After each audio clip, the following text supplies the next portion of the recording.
Position the lighting track at the desired location. Mark the hole points.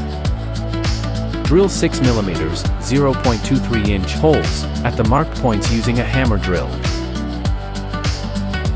Insert the plastic wall anchors into the holes. Secure the grow light track with self-tapping screws.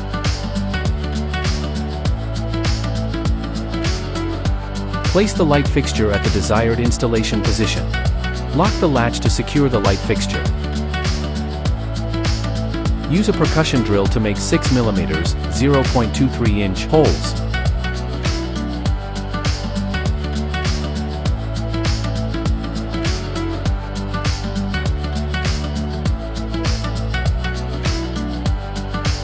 Adjust the beam angle to modify the illuminated area.